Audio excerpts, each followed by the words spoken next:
बिस्मिल्लाहिर्रहमानिर्रहीम। अस्सलाम वालेकुम viewers, welcome to lecture number 14।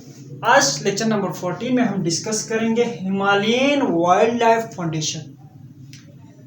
Himalayan wildlife foundation भी दूसरे ऑर्गेनाइजेशन की तरह एक कंजर्वेशन ऑर्गेनाइजेशन है, एक हिफाजत करने वाला एक ऑर्गेनाइजेशन है। नेचर की पूरा इन्वायरमेंट और नेचर की हिफाजत करने वाला है। यहाँ पर लफ्ज वाइल्ड लाइफ आते हैं तो ज्यादातर यहाँ पर फोकस वाइल्ड लाइफ को ही करेंगे। तो हिमालयन वाइल्ड लाइफ फाउंडेशन का एब्रिवेशन है HWF। इसका शॉर्ट फॉर्म है HWF। देखो इसमें साथ साथ आप ये जो एब्रिवेशंस को भी साथ साथ नोट करें तो ये फ़ायदा होगा आप लोगों के लिए। जितने भी जो आपको कम्पिटिटिव टेस्ट एग्ज़ाम्स में पूछने वाले एब्रिवेशंस भी आपको साथ साथ तैयारी होंगे। HWF मतलब क्या है? Himalayan wildlife foundation. पहले इसको हम हिमालयन वाइल्ड लाइफ प्रोजेक्ट कहते थे, उसके बाद इसका नाम चेंज करके क्या रखा गया? हिमालयन वाइल्ड लाइफ फाउंडेशन रखा गया। आप पहले जो आर्टिकल्स है इसके बारे में जो मवाद है वो आपको हिमालयन वाइल्ड लाइफ प्रोजेक्ट के नाम से मिलेंगे। बात एक ही है, उसका सिर्फ बाद में नाम चेंज किया था। इसको कब एस्टेब्लिश किया गया? 1993 में। और इसका जो हेडक्वार्टर है इस्लामाबाद में है। लोकेशन यहाँ पे मैंने लिखा है 1 पार्क रोड F81 इस्लामाबाद में इसका ऑफिस है। इसके बाद इसको रजिस्टर और कंट्रोल किया गया किसके साथ? Social welfare agencies. इसका शॉर्ट फॉर्म आप याद रखें SWA। मतलब क्या हुआ? सोशल वेलफेयर एजेंसीज में 1961 में इसको रजिस्टर किया गया किसके साथ? Under the social welfare agencies के साथ। इसके बाद 1984 में इसको दोबारा रजिस्टर किया गया किसके साथ? Security exchange commission of Pakistan. ये नोट करिए, बहुत इंपॉर्टेंट एब्रिवेशन है। SECP मतलब क्या हुआ? Security exchange commission of Pakistan के साथ इसको क्या किया गया? रजिस्टर किया गया under non profit granted limited companies के साथ एक लाइसेंस बनाया। कंपनीज के उसूल के तहत जो सेक्शन 42 के तहत कंपनी के जो ऑडियंस है वो 1984 में रजिस्टर किया गया नॉन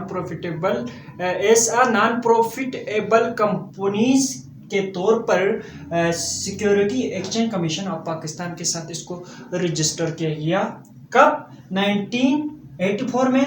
1961 में किसके साथ रजिस्टर किया इसको उस टाइम पे किया था सोशल वेलफेयर एजेंसी के साथ। ये दो बातें बहुत इंपॉर्टेंट है, इसको आपने याद रखना है।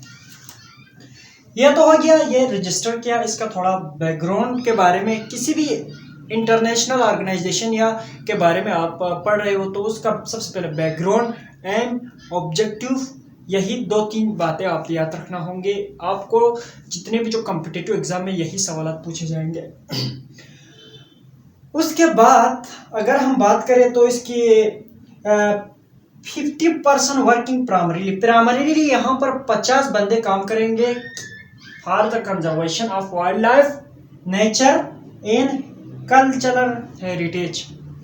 इसमें प्राइमरीली 50 बंदे वॉलंटियरी काम करेंगे और वो हिफाजत करेंगे, वाइल्ड लाइफ की हिफाजत करेंगे, नेचर की हिफाजत करेंगे और वर्षा की हिफाजत करेंगे। जो कल्चरल हेरिटेज है, जो सकाफती हमारे जो आबा अजदाद के दौर में पाए जाने वाले नेचर के अंदर जितने भी बायोडाइवर्सिटी है इनकी हिफाजत करना, इनको सेव करके रखना इनका अव्वलीन तरजीह होगी। इसके बाद ये एक एनजीओस, इसको एक एनजीओस भी हम कह सकते हैं, सोशल सर्विसेज का एक एनजीओस टाइप का एक ऑर्गेनाइजेशन है जिसमें फंडिंग वगैरह की जाती है। ये बहुत सारे जो वॉलंटियरी कंजर्वेशन करने वाले कंपनी से, बैंक से, बड़े बड़े जो जेंटलमैन से, अमीर तरीन जो लोग चैरिटी करना चाहते हैं, नेचर की हिफाजत के लिए पैसे देते हैं, तो इनके साथ मिलके ये क्या करते हैं? नेचर कंजर्वेशन के काम करते हैं। तो नंबर ऑफ एम्प्लॉयर्स की अगर बात करें तो 11 से लेकर 50 तक ये उतार चढ़ाव होते रहते हैं, क्योंकि यहाँ पर अभी इस दौर में तो ये सारा दुनिया ये क्लाइमेट चेंज जैसे जो इन्वायरमेंटल इश्यूज को सोल्व करने के पीछे है। तो बहुत सारे कंपनीज, बहुत सारे जो पीपल्स है चैरिटी देते हैं, तो 50 से भी ज़्यादा हुए होंगे। ओवरऑल 11 से 50 से जो एम्प्लॉइज है इसमें काम करने वाले। तो इसमें काम करने के लिए क्या क्राइटेरिया है? सबसे पहले डिग्री होनी चाहिए इन्वायरमेंट के अंदर।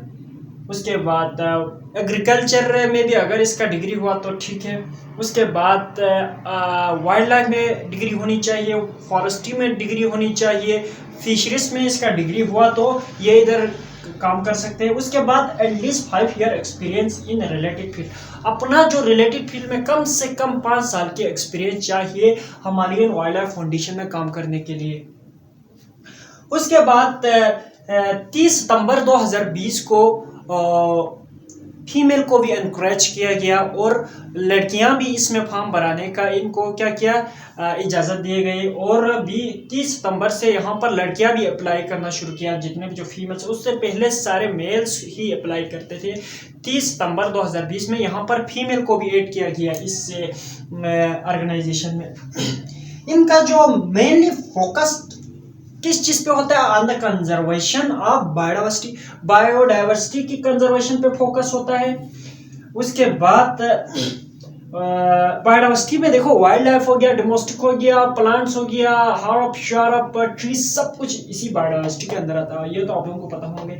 और कल्चरल हेरिटेज, जो हमारे जो पुराने जो स्पीशीज एक्सटिंक्ट हुए हैं, बहुत सारे जो स्पीशीज जो एक्सटिंक्ट हुए हैं, इनकी हेरिटेज की कंजर्वेशन, इनकी जीन्स वगैरह, इनकी स्पर्म वगैरह की एक्सिचू कंजर्वेशन पे ज़्यादा फोकस करेंगे, ताकि ये जो कल्चरल हेरिटेज की भी कंजर्वेशन हो सके साथ साथ। जैसे कि म्यूजियम हो गया, खुदा आपको भला करे तो एक्सिचू कंजर्वेशन में जीन बैंक, स्पर्म बैंक, इसके बाद ये जो म्यूजियम वगैरह हो गया, जूस हो गया, बोटेनिकल गार्डन हो गया, इनमें क्या करता है? इनकी हिफाजत करते हैं कल्चरल हेरिटेज की।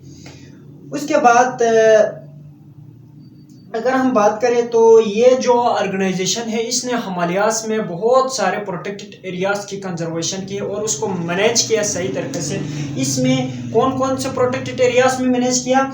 द्यूसाई नेशनल पार्क, ये सिकरदू में है, मस्कडीर नेशनल पार्क, पोच रिवर नेशनल पार्क को गवर्नमेंट ऑफ जीबी से मंसूख करके इसके ऊपर काम किया। किसने? हिमालयन वाइल्ड लाइफ फाउंडेशन ने। द्यूसाई नेशनल पार्क में ब्राउन बियर की, मस्कडीर में मस्क डियर की, पोच रिवर में यहाँ पर मेरीन जो इकोसिस्टम है, इनकी हिफाजत की गवर्नमेंट से मिलकर जीबी गवर्नमेंट। उसके बाद पंजाब में बहुत सारे प्रोटेक्टेड एरियाज पे काम किए, इसको मैनेज किया, उसकी कंजर्वेशन किया। उसके बाद क्या किया?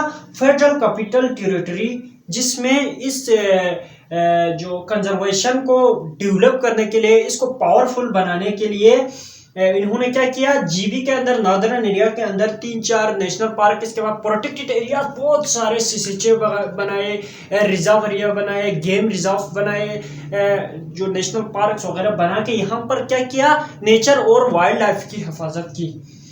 और क्यों किया? स्ट्रेंथफुल, पावरफुल बनाने के लिए, डेवलप करने के लिए, जो नेचर की जो कंजर्वेशन को इन्होंने इनसे मिलकर मुख्तलिफ प्रोटेक्टेड एरिया को की मैनेजमेंट किया। उसके बाद हम आखिर में असली मुद्दे पे आते हैं। ये जो ऑर्गेनाइजेशन को बनाने के एम्स क्या है, ऑब्जेक्टिव क्या है इनका? ये इतने पैसे चैरिटी करके इतने लोगों को जॉब अपॉर्चुनिटीज देकर लोकल कम्युनिटी के इकोनॉमिकली इनको स्ट्रॉन्ग करने के लिए, इन्वायरमेंटली डेवलपमेंट के लिए काम करते हैं, दिन रात मेहनत करते हैं, तो इनका कोई एम ऑब्जेक्टिव होगा। एम्स और ऑब्जेक्टिव्स का क्या है? To the conservation of wildlife, nature, culture, heritage, the management of natural resource of the country. मुल्क के अंदर जितने भी जो नेचुरल रिसोर्स है, वो रिवर्सेबल हो या नॉन रिवर्सेबल हो, लिमिटेड हो या प्लांटेबल हो, इनको इनकी कंजर्वेशन करना, इनको सस्टेनेबल यूज करना, वाइल्ड लाइफ को सस्टेनेबल यूज करना। यहाँ पर क्या हो गया, गेम एनिमल के हंटिंग भी इनके कंजर्वेशन स्टेटस को देख के करना। उसके बाद पूरे नेचर की हिफाजत करना, इसमें स्नो केव्स की हिफाजत करना, वाटर की हिफाजत करना, वाटरशीट की मैनेजमेंट करना। इसके बाद जो लैंड यूज से लैंड चेंज मैनेजमेंट करना, इस तरह की कई चीज़ें इसमें आ जाता है। इन सब की कंजर्वेशन करते और उसकी मैनेजमेंट करना और उसको सस्टेनेबल यूज करके फ्यूचर जनरेशन को बचा के रखना, इस फाउंडेशन का क्या है, एम्स और ऑब्जेक्टिव है। उम्मीद करता हूँ ये जो ऑर्गेनाइजेशन है ये आपको बहुत पसंद आए होंगे। आखिर में एक चीज़ मैं भूल गया था, इसका जो लोगो है ब्रोन बियर दिया हुआ है। ब्रोन बियर इसलिए दिया है कि द्यूसाई नेशनल पार्क को खुसूसन इसीलिए बनाया गया था कि ब्रोन बियर की प्रोटेक्शन, इसकी कंजर्वेशन के लिए इसको बनाया गया था, इसलिए इसका लोगो भी यहाँ पे क्या लगा हुआ है, ब्रोन बियर। मिलते हैं एक नया ऑर्गेनाइजेशन को लेके, तब तक दीजिए मुझे इजाज़त। अल्लाह हाफिज़।